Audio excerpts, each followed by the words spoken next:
Good afternoon and welcome to a special Fridays with Friends for Pro Bono Month. My name is Kevin Rajabalee with the law firm of Sharman and Sharman.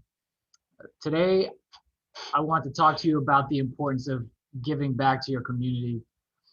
In 2020, right at the beginning of the pandemic, I believe, I participated in a virtual clinic to provide legal information to people who had questions about how COVID-19 impacts their housing rights and responsibilities. And I'm sure that's something that people still have a lot of questions on now. But at the time, it was very important, and it was a way to engage with people out there who normally wouldn't have access to that kind of information and wouldn't be able to get that kind of advice or information from an attorney like myself. Other than that clinic, I've also taken about maybe between 5 and 7 pro bono cases in the last couple of years. And it's something that I encourage every attorney out there to do, because there's a large segment of the population that doesn't have access to high quality legal representation. They feel lost, they feel misled, and they feel like they can really be taken advantage of.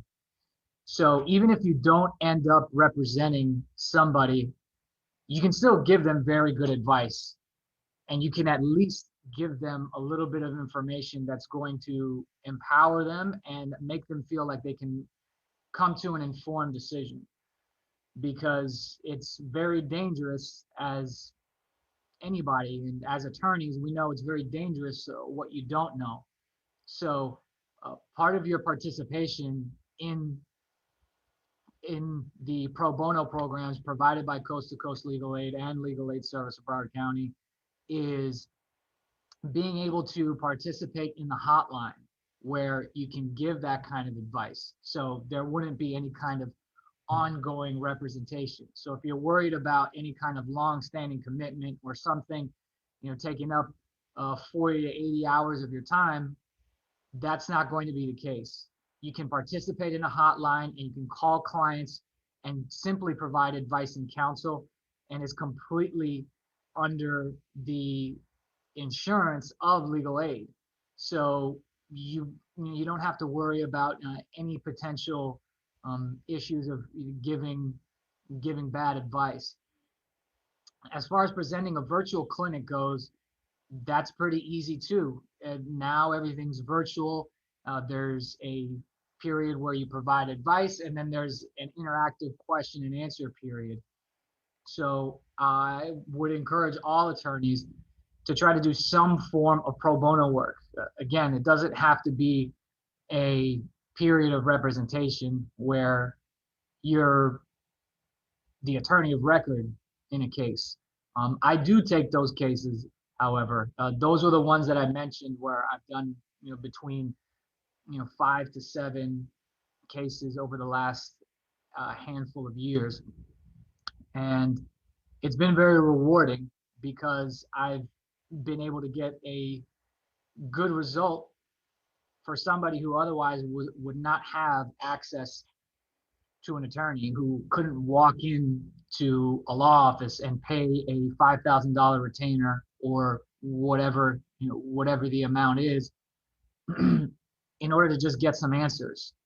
So in short, I'd say there's 3 different ways you can participate, and they're at varying levels. One, you can do a virtual clinic, do some kind of question and answer period, and interact with the public at large, well, at least virtually. 2, you can accept a case as I described, which would mean the full representation. Or you could participate in a hotline, which would mean you would call clients and then you would give them advice and counsel over the phone, and that would be the end of it. No matter what level you decide to participate in, I encourage you to do at least one of them. And if you get comfortable with one, you can move on to the next one.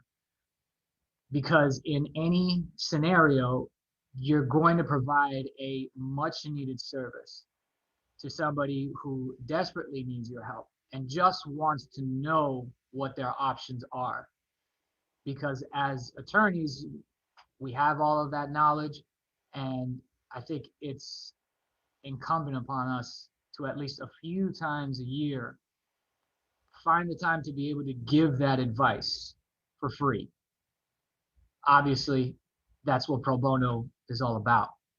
So I hope my story encourages you to start doing pro bono work or get back into it if it's been quite a while since you have.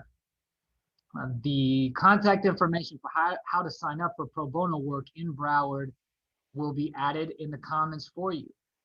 Thank you for your time and for the opportunity to give back.